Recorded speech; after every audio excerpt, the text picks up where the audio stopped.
त्याच्याबरोबर आणखीन एक महत्त्वाचा मुद्दा होता ते म्हणजे की तुमच्याकडनं वकिलांनी सुद्धा ही बाब समोर आणून दिली ते म्हणजे की आता जर का निवडणुका जाहीर झाल्या तर तो निवडणुकांचा कार्यक्रम रद्द करता येणार नाही ही गोष्ट सुप्रीम कोर्टाच्या लक्षात आणून दिली आणि म्हणून मग हे नामांकन रोखता येईल का असं सुप्रीम कोर्टानं म्हटलेलं आहे। तर आपण असं म्हणू शकतो का की जिल्हा परिषद जिल्हा पंचायत आणि महापालिका निवडणुकांच्या अनुषंगानं सुप्रीम कोर्टाचा जोपर्यंत निकाल येत नाही तोपर्यंत त्या निवडणुका होणार नाहीत म्हणून?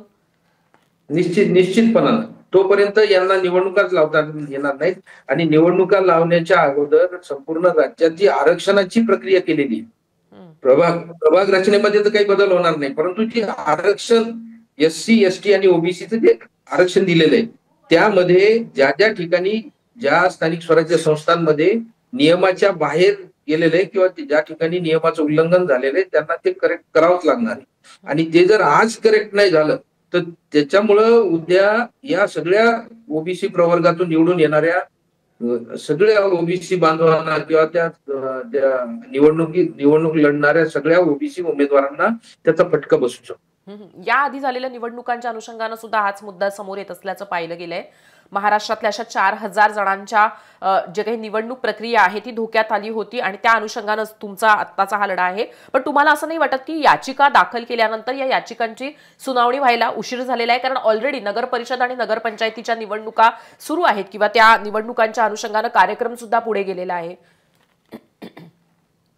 आता मग कसं झालं मॅडम, ह्याच्यामध्ये काय झालं की 4/11/25 ला आदेश तोपर्यंत हा विषय समोर आला नव्हता। मी हा विषय राज्य निवडणूक आयोगाच्या प्रत्यक्ष कार्यालयामध्ये जाऊन आयुक्तांना भेटून समजावून सांगितला होता की जरी 6/5/2025 ला 2 जजेसच्या पीठानं सांगितलं असेल की तुम्ही बाटिया कमिशनच्या अगोदर अस्तित्वात असलेल्या कायद्यानुसार निवडणुका घ्या, हरकत नाही, बिलकुल घ्या, सर्वोच्च न्यायालयाच्या निकालाचा तुम्हाला अवमान करता येणार, परंतु सर्वोच्च न्यायालयाच्या लक्षात आणून द्यायचं तुमचं काम आहे की ह्याच्या अगोदर 2 डिसिजन अस्तित्वात आहेत की जे कृष्णमूर्तीचं 2018 आणि 2021चं विकास किसनराव गवळी केसचं, या दोन्ही डिसिजन मध्ये जे काही बंधनं घालून दिलेले आहेत, जी चाकोरी ठरवून दिलेली आहे त्या चाकोरीच्या बाहेर आपल्याला जाता येणार।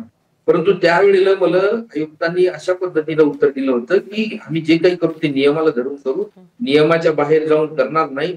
तर मग त्यावेळेस मी त्यांना विचारलं होतं की मग कसं करणार, तर ते म्हणाले की हा निवडणुकीचा विषय, I can't disclose with you, मी तुमच्या सोबत हा विषय शेअर करू शकत नाही, जे काही करू ते व्यवस्थित करू एवढं मी तुम्हाला सांगतो। आता त्यांनी हे अशा पद्धतीने व्यवस्थित करू, त्याच्यामुळे हा सगळा घोळ झालेला।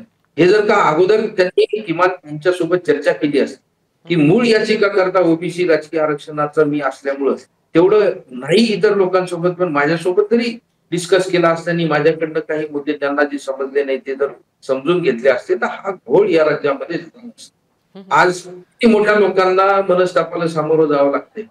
अनेक लोकांचा महिन्याभरापासून प्रचार सुरू झाला। स्थानिक स्वराज्य संस्थांच्या निवडणुका लढणं काही सोपं राहिलं नाही मॅडम, लाखाच्या आणि करोडोच्या घरात लोकांचा खर्च या सार्वत्रिक निवडणुकांमध्ये होतो आणि अनेक उमेदवारांचं मी स्वतः जिल्हा परिषद सदस्य म्हणून काम केलेलं आहे। मी अनेक कुटुंब ह्या इलेक्शन मुळे रस्त्यावर आलेले पाहिले, अनेक लोकांचे व्हिडिओ सुद्धा अनेक चॅनलने दाखवलेले आहेत की काही लोक कशा पद्धतीने या सगळ्या राजकारणाच्या नादी लागून बरबाद झाले। अशी परिस्थिती सध्याची परिस्थिती तयार झालेली आहे आणि आता जर त्यांचं आरक्षण बदलण्याच्या निश्चितपणानं बदलणारच आहे आरक्षण, आणि ते बदललं तर या लोकांना किती मोठं मनस्ताप सामोरं जाण्याची परिस्थिती आज त्यांच्यावर आहे। आणि याला जबाबदार स्पष्ट मत आहे की या राज्यातला ग्रामविकास विभाग, नगर विकास विभाग आणि राज्य निवडणूक आयोग हे 3च जबाबदार आहेत। याच्यामध्ये लोकप्रतिनिधी जबाबदार आहेत की नाही मला माहित नाही, परंतु माझं स्पष्ट मत आहे की या तिन्ही विभागाचे जे अधिकारी आहेत यांची अक्षम्य चूक आहे, सांगून सुद्धा हे लोक ऐकायला तयार नाहीतर या मंत्रालयामध्ये तुम्ही बघा, डेस्क ऑफिसर पासून तर सेक्रेटरी पर्यंत एखादा छोटा जरी विषय असेल, साधं पत्र दिलं तर त्या पत्राचे अनेक अन्वय अर्थ काढण्यात हे लोक मजबूर असतात। एका साध्या पत्रावर एक फाईल जनरेट करतात आणि त्याच्यात मेका मारण्याचं काम करतात आणि एवढा मोठा विषय आम्ही त्यांच्या लक्षात आणून दिल्याच्या नंतरही त्यांनी सिरियसली घेतला नाही आणि संपूर्ण राज्याची निवडणूक प्रक्रिया अडचणीत आणली। आणि याच्यामध्ये मुख्यमंत्री असतील किंवा त्यांचे सहकारी यांना कारण नसताना टीकेला सामोरं जायचं काम या अधिकाऱ्यांनी केलेलं आहे असं स्पष्ट मत. हम्म. एक प्रश्न आहे ते म्हणजे की 50% आरक्षण मर्यादा ही अनेक भाग म्हणजे अनेक निवडणुकांच्या अनुषंगानं ओलांडली गेलेली अनेक भागांमध्ये आपण म्हणूयात अनेक नगरपंचायती आणि नगर परिषदांमध्ये ओलांडली गेलेली आहे अशी सध्याची माहिती आहे. म्हणजे जर आपण पाहिली तर 17 जिल्हा परिषदा, 83 पंचायत समित्या आणि 2 महानगरपालिका आणि 57 नगरपालिका नगरपंचायती अशा एकूण 159 स्थानिक स्वराज्य संस्थांमध्ये ही 50%ची मर्यादा ओलांडली गेलेली आहे अशी माहिती आहे किंवा अशा पद्धतीचा रिपोर्ट सुद्धा झालेले आहेत. तर का ही 50%ची मर्यादा ओलांडली गेली असावी असं तुम्हाला वाटतंय? आणि तुम्ही निवडणूक आयोगाच्या कानावर घातली होती ही माहिती, पण निवडणूक आयोगानं याच्याकडे दुर्लक्ष केलंय का आणि हेतुपुरस्सर निवडणूक आयोगानं ही चूक किंवा हा घोळ होऊ दिलाय का? निश्चितपणानं आता जर एखादा विषय मी तुम्हाला सांगितला की मॅडम या रस्त्यानं तुम्ही जाऊ नका, गेल्याच्या नंतर त्या ठिकाणी तुम्हाला अशी अशी अडचण येऊ शकते आणि तरी तुम्ही जर त्या रस्त्याने जात असाल तर मग हे जाणीवपूर्वकच म्हणावं लागेल ना. अशीच परिस्थिती यांना मी तुम्हाला ह्या अगोदरही मी सांगितलं की त्यांना समजावून सांगितलं, कागदावर सांगितलं, सर्वोच्च न्यायालयाचे दोन्ही निकाल त्यांच्या समोर ठेवले, दोन्ही निकाल वाचून दाखवले आणि तेही मोठे अधिकारी आहेत, अनेक वर्ष त्या लोकांनी त्या सेवेमध्ये काढलेले आहेत, त्यांनाही इंग्लिश अतिशय चांगल्या पद्धतीनं वाचता येते, समजता येते. अनेक राज्याच्या वतीनं त्यांनी सर्वोच्च न्यायालयामध्ये असतील, उच्च न्यायालयामध्ये असतील केसेस लढलेले आहेत, त्या ठिकाणी त्यांनी त्यांची उत्तरं दिलेली आहेत. मग त्यांना ही प्रक्रिया माहित नाही का? निश्चितपणानं माहिती आहे.